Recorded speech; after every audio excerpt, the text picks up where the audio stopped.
Observations with Robert Meyer Burnett. Yeah. But they showed us the first 20 minutes of Doctor Strange. And what's amazing about Cinemacon is it's all about seeing movies in a theater, because it's all theater, it's all exhibitors, it's all people that own movie theaters. So they never talk about streaming, and the whole thing is about the big screen experience. And what they do is they team up with Dolby, and Dolby installs a gigantic movie screen in the Coliseum Theater at Caesar's Palace in Vegas. And the sound and picture, thunderously loud sound, and a razor sharp picture. And they show trailers from different things that have come out. One of the things they showed was they showed us for the very first audience ever to see any footage from Avatar 2, The Way of Water. And it was presented in high frame rate and 3D. And I don't understand people. I'm an Avatar lover. Well, Rob, it's Fern Gully and it's Dances with Wolves in space. I'm like, yeah, it is. But that's what it's supposed to be, pretty much. Yeah. But this high frame rate 3D stuff, I mean, I know people are going to say, well, Rob, I mean, I hated the way The Hobbit looked. I thought this was jaw-dropping. And, James Cameron perfected motion capture in the water. And it was only and the thing is, because I saw some screenshots. Yeah, and I guarantee you. So the trailer is coming out exclusively in theaters in front of Doctor Strange, because they are releasing Doctor Strange theatrically in 3D, and I can understand why. And then a week later, it goes to online. But the thing is, when you watch it online, people are going to say, I don't understand what's so special. It just looks more of the same. But the technology on display was jaw-dropping. But Doctor Strange, bro. I'm not going to lie. We all love the MCU here. They showed us the first 20 minutes of Doctor Strange. Oh, my fucking God. I mean, first of all, I mean, it is the cutting, the pace of this thing is relentless. It's breathless. It is so much. There is so much lore and so much action and so much advancing the story. They address in those first 20 minutes so much stuff, like anything you want. It's a sequel to WandaVision. It's a sequel to What If? It's a sequel to Doctor Strange himself. It's a sequel to every Avengers movie. It's a sequel to Shang-Chi, because Wong fucking represents. Because remember, Wong is the Sorcerer Supreme. I was left with such a smile on my face. Well, at the first 20 minutes, we're like, whoa! Oh, man. You wanted to see some more. Dude, I mean, and the thing is, you've seen a lot of the first 20 minutes in the trailers, obviously, because that's what Marvel does. They pick a few scenes. Yeah. But the battle in New York with our favorite one-eyed monster, it's fucking long, dude. It's a long battle. Yeah. And it is so much fun. And let's just say that there is a rousing conclusion to that battle that the audience, I mean, these are jaded theater owners. And when the end came, people were cheering, clapping. I mean, I was like looking around going, okay, I'm not the only one having a hell of a lot of fun in this movie. Now, I don't know, I've read, I don't care about all the variants and the things and what it comes down to is, does the movie have a good, is it great characters and a great story? Based on the first 20 minutes, it's fucking awesome. And it's so crazy. Although here, Lael, the Hot Toys bill on this movie is going to be huge. It's going to be huge. I mean, I can imagine, bro. Dude, there's a lot of super chats and tips, man. I mean, I can't even. I'm just like, fuck. I can just say this. Can we get a Wong? Can we finally get a Wong, please? I want a Wong. I want a Wong. Hey, I want but you know Wong, the what? Sorcerer Here's the Supreme. thing. I think we will. Because if you look in Hot Toys is they're they're known for this. They released the Cos Babies. So you get a chance to see a Wong Cos Baby. So if there's a Wong Cos Baby, there's a high possibility that we'll actually see a Wong. Well, they got the Gilgamesh body. They're doing the Gilgamesh body for Eternals. So, I mean, Wong is the MVP of the MCU. But they got to give it to us, bro. I got to tell you, this movie is freaking bonkers. I mean, it's bonkers, and it was so entertaining. It's so emotional. I mean, the beats that it breathlessly.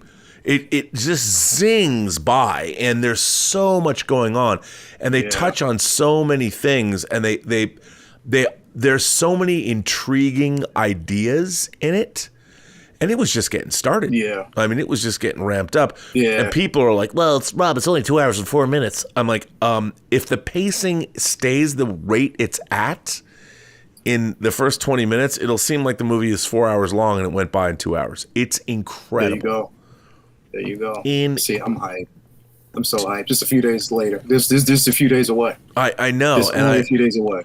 I can't even begin to tell you how cool it all was. And by the way, in that opening scene, Doctor Strange is wearing a new, you can tell he's got the new costume on because he is without, we've seen, there's a clip that was released when he saves America Chavez when she falls and he uses his cape to do it. That new outfit is dope. It's cool. And, now, because it looks like it's actually a throwback to what we've actually seen. Like, it looks like it's a throwback to the comics, like a comic accurate version. Oh, yeah. It very much so. I mean, I think the Doctor Strange costume is one of the great costumes of the MCU, and that it continues that tradition. And, of course, in the first 20 minutes, we don't just see one Doctor Strange. That's all I'm going to say.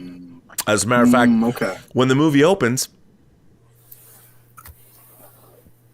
Okay. All right. We'll see. Just saying. We'll see. We'll see. And the deep dive into Marvel lore. I will say this because it's the opening scene.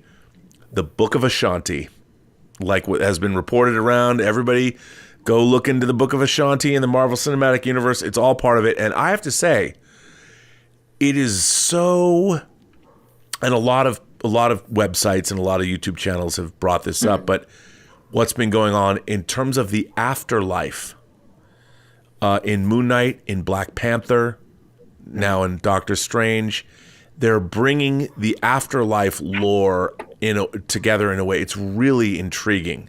And by the way, you know who introduced Doctor Strange? Kevin Feige. And Kevin Feige came out, as has been reported, and he said he was at a Marvel retreat where they're planning out the next decade of Marvel movies. Up until 2032? Yeah, the next decade. And people are like, well, Rob, Kevin Feige's going to leave. I'm like, no, he's not. He's not going to leave. The most successful producer is building something unprecedented in Hollywood history. So it's... he's not going anywhere. So, Lael, let me ask you this. What is your anticipation for Doctor Strange and the Multiverse of Madness?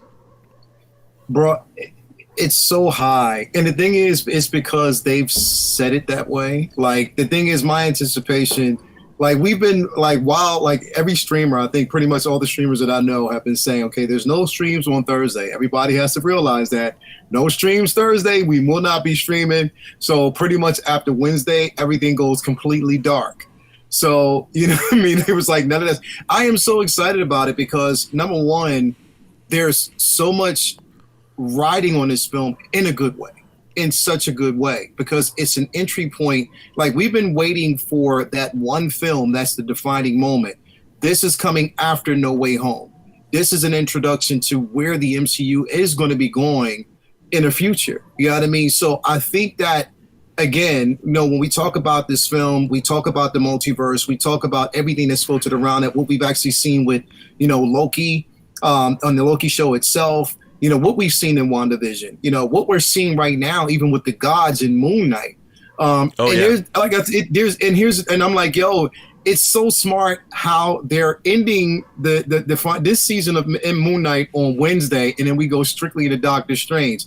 There's strategic reasons for it, and I'm gonna tell you one of the. Wait. Is he still there? The other day, Lael? Wait, hang on. You said one. You froze for a minute. You said, Am I here? I'm gonna tell. Yeah, you're back. You said I'm gonna tell you one thing, and then you froze. Okay, one thing. Am I still here? Am I back? Yeah, you're back. I'm good. Yes. Okay. So one thing I will tell you that I'm excited about. One of the biggest reasons why I'm excited, Captain Carter, and that's it. Did you see the clip? I saw the clip. I just saw a quick clip. And I'm like, that's all I needed to see. I love that character. And I love the simple fact that we are seeing a live action What If. We're seeing things from What If and elements from What If that have been thrusted in. I'm super hype about it. And that's where I'm at. I mean, we've seen in the trailer, yes, Xavier is floating in his animated chair. Mm-hmm. Now, one of the things, I can say this, it's in the trailer. One of the things that we were able to see that we weren't supposed to see is Xavier in his X-Men animated chair in live action. And there is, when you watch the first 20 minutes of Doctor Strange, it becomes very clear who the bad guy is. And that all hell is about to break loose. And you realize why, and you sympathize. And it was so. Joseph Michael, who'd said, PGS Hero said, I really hope Wanda doesn't end up being punished. Well, you can hope. That's all I can say.